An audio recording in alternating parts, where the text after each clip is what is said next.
যে যারা প্রবাস থেকে সরাসরি কথা বলেন যে কোনো প্রবলেম সমাধানের জন্য বা দেশ থেকে কথা বলতে চান, আমাদের কুলাউড়া উপজেলার বাইরে যারা কথা বলে সেবা নিতে চান, সমস্যা সমাধান করতে চান, তাদের জন্য একটা আপনি রেজিস্ট্রেশন করতে হবে। শুধু রেজিস্ট্রেশন হচ্ছে জেলার নাম এবং আপনার পেশা বলে রেজিস্ট্রেশন করতে পারেন, এবং ফি হচ্ছে রেজিস্ট্রেশন ফি 100 টাকা। 100 টাকা বিকাশের মাধ্যমে দেওয়া যায় এবং কথা বলা যায়। এর কারণ রয়েছে, অ্যাভেলেবল ইনফরমেশন আমার কাছে রয়েছে, সেগুলো অল্পতে আপনাকে সাজেস্ট করার সুযোগ থাকবে। আপনি লক্ষ লক্ষ টাকা ক্ষতিগ্রস্ত থেকে বাঁচতে পারবেন। অনেক বিষয় রয়েছে, আমরা হয়তো মনে করছি যে যে কোনো বিষয় আমরা চেনা জানার বাইরে যে কোনো সিদ্ধান্ত নিয়ে নিলে কোনো ব্যক্তির কথা, তাহলে হয়তো লাভবান হয়ে যাবেন, কিন্তু তার পিছনে অনেক বিষয় জানার প্রয়োজন রয়েছে। হ্যাঁ, ব্যাংকিং নিয়ে যে কথা বলার চেষ্টা করছি, মূলত অনেকেই প্রাইভেট ব্যাংক এবং সরকারি ব্যাংকের মধ্যে তফাৎ জানতে চান বা পার্থক্য জানতে চান।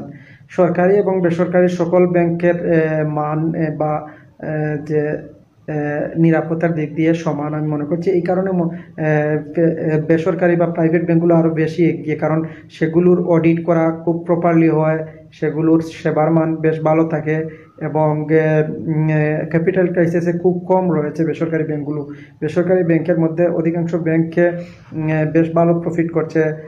সেগুলো আপনারা বাংলাদেশ ব্যাংকের ওয়েবসাইটে ঢুকলে দেখতে পারবেন। তাছাড়া হচ্ছে আপনি যে ব্যাংকের সম্পর্কে জানতে চাচ্ছেন তাদের ওয়েবসাইটে তা জানতে পারবেন। গুগল করলে বা ইউটিউব করলে জানতে পারবেন যে কোনো ব্যাংকের বিভিন্ন ডাটা বা তাদের ক্যাপাসিটি। সেজন্য বেসরকারি ব্যাংক নিয়ে দ্বিধাদ্বন্দ্ব করার প্রয়োজন নেই। যে কোনো ব্যাংকে যদি অ্যাকাউন্ট করেন, তাহলে অ্যাকাউন্ট করা অবস্থায় আপনারা সেখানে সেবা মান ভালো থাকবে, সার্ভিস পাবেন। যে কোনো বিষয় জিজ্ঞাসা করলে রেসপন্স পাবেন। আপনি যে কোনো বিষয় জানতে চাইলে বা আপনার বুঝতে চাইলে, ব্যাংক সম্পর্কে সহজ ধারণা নিতে চাইলে বেসরকারি ব্যাংকে লেনদেন করতে পারেন। এই কারণে যে আপনি তৃপ্তি পাবেন, আপনি নিজে একটু গেলে কমফোর্ট ফিল করবেন। বেসরকারিতে গেলে মনে হবে যে কোথায় আসলাম, এখানে কোনো গুরুত্ব নাই, কিছু নাই, এরকম থাকতে পারে।